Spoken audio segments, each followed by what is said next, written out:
Hello, আমার প্রিয় ছাত্রছাত্রীরা, আশা করি তোমরা সবাই ভালো আছো। আজকে তোমার সঙ্গে যে বিষয়টা নিয়ে আলোচনা করব সেটা হলো মাধ্যমিক গণিত পরিমিতির ১২ নম্বর অধ্যায় অর্থাৎ গোলক। এই গোলকের ১২ নম্বর অধ্যায় থেকে কি ধরনের প্রশ্ন থাকবে এবং সেই সব প্রশ্নের টাইপ এবং সেই টাইপ অনুসারে কিন্তু সাজেশন কিন্তু এখানে করে দেওয়া আছে। একদম প্রথমে থাকছে এমসিকিউ, তারপরে থাকছে ভিএসএ, তারপরে থাকছে এসএ, তারপরে এলএ। এমসিকিউ বলতে বহু বিকল্প ভিত্তিক প্রশ্ন যেটা বলে থাকি। ভিএসএ অর্থাৎ অতি সংক্ষিপ্ত উত্তরধর্মী প্রশ্ন, এসএ অর্থাৎ সংক্ষিপ্ত প্রশ্ন, এলএ বিশদ উত্তরধর্মী প্রশ্ন।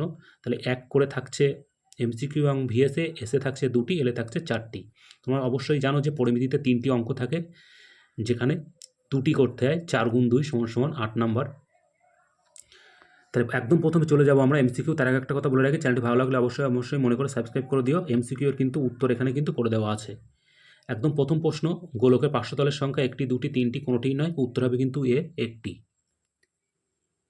2 নম্বর প্রশ্ন, অর্ধগোলকের তল সংখ্যা 1টি, 2টি, 3টি, 4টি। উত্তর হবে কিন্তু অপশান বি, 2টি। 2r একক দৈর্ঘ্যের ব্যাসার্ধ বিশিষ্ট নিরেট গোলকের আয়তন। এখানে কিন্তু 4টে অপশান দেওয়া আছে, আমি এখানে অপশানগুলো পড়ছি না। অপশান হবে, উত্তর হবে এ, 32 πr³/3 ঘন একক। 4 নম্বর প্রশ্ন, r/2 একক দৈর্ঘ্যে ব্যাসার্ধ বিশিষ্ট নিরেট গোলকের আয়তন কত? এখানেও কিন্তু 4টে অপশান দেওয়া আছে, পড়ে দিচ্ছি। πr² বর্গ একক, 4×3 πr³ ঘন একক, 4 πr² বর্গ একক, 1/6 πr³ ঘন একক। এখানে আয়তন বলছে, তাহলে ঘন এককের উত্তর হবে, তাহলে দেখে নাও কিন্তু অপশান ডি, 1/6 πr³ ঘন একক। নেক্সট প্রশ্ন, দুটি গোলকের আয়তনের অনুপাত 8:27 হলে তাদের সমগ্রতলের ক্ষেত্রফলের অনুপাত হবে 2:3, 4:9, 8:27, 4:5। এখানে কিন্তু উত্তরটা করে দেওয়া নেই, বাই ডিফল্ট এটা তোমরা করে নিতে পারবে অবশ্যই। 6 নম্বর প্রশ্ন দেখে নাও, একটি অর্ধগোলকের ব্যাসার্ধ 7 সেমি হলে তার বক্রতলের ক্ষেত্রফল 154 বর্গ সেমি, 308 বর্গ সেমি, 462 বর্গ সেমি, কোনোটিই নয়। উত্তর হবে অপশান বি, 308 বর্গ সেমি।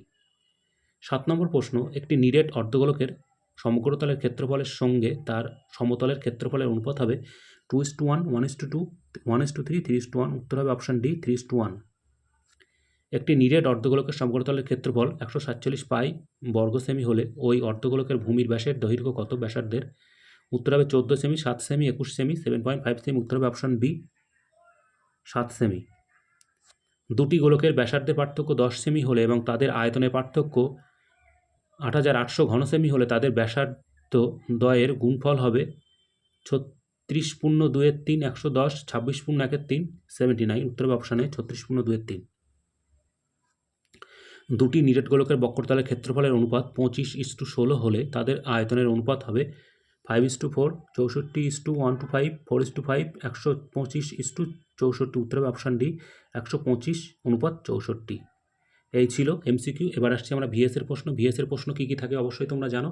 থাকে হচ্ছে শূন্যস্থান পূরণ আর সত্য মিথ্যা। প্রত্যেকটারই এখানে উত্তর কিন্তু তোমাদের করে দেওয়া আছে। একদম প্রথমে দেখে নাও শূন্যস্থান পূরণ কী কী থাকছে। একটি নিরেট অর্ধগোলকের সমতল সংখ্যা ড্যাশ। উত্তর হবে একটি। একটি নিরেট গোলকের ব্যাসের দৈর্ঘ্য 3 গুণ হলে তার পৃষ্ঠতলের ক্ষেত্রফল ড্যাশ গুণ হবে। উত্তর হবে √2। একটি অর্ধগোলকের ব্যাসার্ধের দৈর্ঘ্য 2r একক হলে সমগ্রতলের ক্ষেত্রফল ড্যাশ বর্গ একক। উত্তর হবে 12 πr²। একটি নিরেট গোলকের ব্যাসার্ধের দৈর্ঘ্য দ্বিগুণ করলে গোলকটির বক্রতলের ক্ষেত্রফল ড্যাশ হবে। উত্তর হবে 4 গুণ। একটি গোলকের ব্যাসার্ধ r একক হলে আয়তন হবে ড্যাশ ঘন একক। উত্তর হবে 4×3 πr³। এটা কিন্তু ছিল শূন্যস্থান পূরণ। এবার আমরা চলে যাব সত্য মিথ্যা। সত্য মিথ্যায় কী কী আছে দেখে নাও। একটি গোলকের ব্যাসার্ধ দ্বিগুণ হলে গোলকটির আয়তন প্রথম গোলকের আয়তনের দ্বিগুণ হবে। উত্তর কিন্তু হবে মিথ্যা। নেক্সট প্রশ্ন, একটি অর্ধগোলকের সমগ্রতলের ক্ষেত্রফল 36 পাই বর্গ সেমি হলে ব্যাসার্ধ 3 সেমি হবে। উত্তর কিন্তু মিথ্যা। 3 নম্বর প্রশ্ন দেখে নাও, দুটি নিরেট গোলকের আয়তনের অনুপাত 1:8 হলে তাদের বক্রতলের ক্ষেত্রফলের অনুপাত হবে 1:4। এটা কিন্তু সত্য। r একক দৈর্ঘ্যের ব্যাসার্ধ বিশিষ্ট একটি গোলক এবং একটি অর্ধগোলকের সমগ্রতলের ক্ষেত্রফলের অনুপাত হবে 4:3। উত্তর কিন্তু হবে সত্য। একটি নিরেট গোলকের সমান 4 অংশে বিভক্ত করলে প্রতিটি অংশের আয়তন πr³ ঘন একক হবে, যেখানে r গোলকটির ব্যাসার্ধ। উত্তর হবে কিন্তু মিথ্যা। একটি অর্ধগোলকের ব্যাস এবং সমতলের পরিধির দৈর্ঘ্যের অনুপাত 1:π+2। উত্তর হবে কিন্তু মিথ্যা। এই ছিল সত্য মিথ্যা। এরপরে চলে যাব আমরা এসে, অর্থাৎ সংক্ষিপ্ত উত্তরভিত্তিক প্রশ্ন 2 নম্বরের। তোমরা জানো পরীক্ষাতে 10টি করতে হয়, 10 গুণ 2 সমান সমান 20 থাকে, 12টি অথবা 13টি এরকম সংখ্যাটা থাকে, সেখানে কিন্তু পরিমিতির অঙ্ক দুটো থাকে। তাহলে এখান থেকে কিন্তু অবশ্যই মাধ্যমিকে আসার মতো প্রশ্ন আছে। প্রথমে দেখে নাও, একটি নিরেট অর্ধগোলকের সমগ্রতলের ক্ষেত্রফল এবং আয়তনের সাংখ্যমান সমান অর্ধগোলকটির ভূমির ব্যাসার্ধের দৈর্ঘ্য নির্ণয় করো। উত্তর হবে 4.5 একক। নেক্সট প্রশ্ন দেখে নাও, একটি গোলকের বক্রতলের ক্ষেত্রফল 616 বর্গ সেমি হলে গোলকটির ব্যাসার্ধ কত? উত্তর হবে 7 সেমি। তারপরে প্রশ্ন, একটি গোলকের ব্যাস অপর একটি গোলকের ব্যাসের দ্বিগুণ যদি বড় গোলকটির সমগ্রতলের ক্ষেত্রফলের সাংখ্যমান ছোট গোলকটির আয়তনের সাংখ্যমানের সমান হয় তবে ছোট গোলকটির ব্যাসার্ধ কত হবে? উত্তর হবে 12 একক। কোনো অর্ধগোলকের ব্যাসার্ধ 7 সেমি হলে গোলকটির বক্রতলে রং করতে ও, এখানে কিন্তু একটুখানি বুঝতে অসুবিধা হচ্ছে, এটা কিন্তু 3 হবে, 3 টাকা পার বর্গ সেমি হিসাবে কত খরচ পড়বে? উত্তর হবে 924 টাকা। এটাকে তোমরা আবারও বলছি, এখানে 3 হবে, 3 দিয়ে যদি উত্তর না মেলে তোমরা অবশ্যই এখানে তোমাদের মতো একটা অ্যামাউন্ট বসিয়ে নিয়ে অঙ্কটা প্র্যাকটিস করবে। নেক্সট প্রশ্ন দেখে নাও, একটি নিরেট অর্ধগোলকের আয়তন 144 পাই ঘন সেমি হলে অর্ধগোলকটির ব্যাসের দৈর্ঘ্য কত? উত্তর হবে কিন্তু 12 সেমি। 4 সেমি ব্যাসার্ধের একটি নিরেট গোলককে গলিয়ে 1 সেমি ব্যাসার্ধের কটি নিরেট গোলক তৈরি করা যাবে? উত্তর কিন্তু 64। এইটা কিন্তু ইম্পর্টেন্ট প্রশ্ন। নেক্সট প্রশ্ন, দুটি গোলকের বক্রতলের ক্ষেত্রফলের অনুপাত 1:4 হলে তাদের আয়তনের অনুপাত কত হবে? 1:8। এটাও কিন্তু ইম্পর্টেন্ট প্রশ্ন। 8 নম্বর প্রশ্ন দেখে নাও, একটি গোলকের ব্যাসার্ধের দৈর্ঘ্য 25% বৃদ্ধি করলে বক্রতলের ক্ষেত্রফল শতকরা কত বৃদ্ধি পাবে? উত্তর কিন্তু হবে 56.25%। 9 নম্বর প্রশ্ন, একটি গোলকের ব্যাসার্ধের দৈর্ঘ্য 50% বৃদ্ধি করলে বক্রতলের ক্ষেত্রফল শতকরা কত বৃদ্ধি পায় তা নির্ণয় করো। উত্তর হবে 125%। 10 নম্বর প্রশ্ন, একটি গোলকের বক্রতলের ক্ষেত্রফল এস এবং আয়তন ভি হলে s³ এর মান পায়ের সাপেক্ষে কত তা লেখো। উত্তর হবে কিন্তু 36 পাই। এরপরে চলে যাবো আমরা বিশদ উত্তরধর্মী প্রশ্ন, অর্থাৎ 4 নম্বরের প্রশ্ন অঙ্কগুলো যেগুলো থাকে। আবারও বলছি, এখান থেকে যে প্রশ্নগুলো কিন্তু সিলেক্ট করা আছে অবশ্যই এগুলো কিন্তু ইম্পর্টেন্ট। বিগত মাধ্যমিকে কিন্তু বেশ কয়েকবার এসছে এবং অন্যান্য স্কুলের পরীক্ষাতেও কিন্তু এই প্রশ্নগুলো কিন্তু এসছে। অতএব এগুলো কিন্তু অবশ্যই ভালো করে প্র্যাকটিস করবে এবং সাথে সাথে উত্তরগুলো কিন্তু মিলিয়ে নিবে। একদম প্রথম প্রশ্ন দেখে নাও, একটি গোলকের বক্রতলের ক্ষেত্রফল 5544 বর্গ সেমি, গোলকটির আয়তন নির্ণয় করো। উত্তর হবে 38808 ঘন সেমি। নেক্সট প্রশ্ন দেখে নাও, 1 সেমি, 6 সেমি ও 8 সেমি ব্যাসার্ধের 3টি নিরেট গোলককে গলিয়ে একটি বড় নিরেট গোলক তৈরি করা হলো। বড় গোলকের ব্যাসার্ধ এবং সমগ্র তলের ক্ষেত্রফল নির্ণয় করো।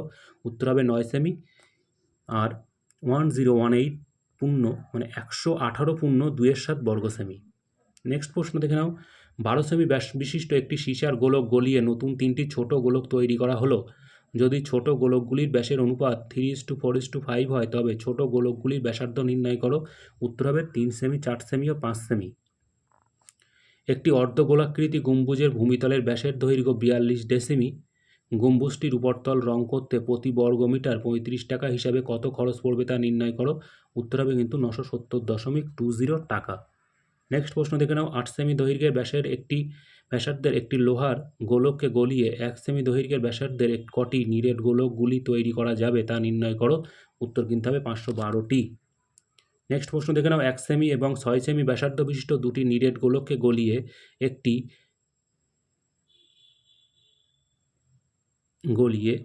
1 সেমি পুরু, মানে এটা কিন্তু 1 সেমি হবে, আবারও বলছি এই জায়গাটা কাটা হবে, এখানে কিন্তু 1 সেমি হবে। 1 সেমি পুরু ফাঁপা গোলকে পরিণত করা হলো।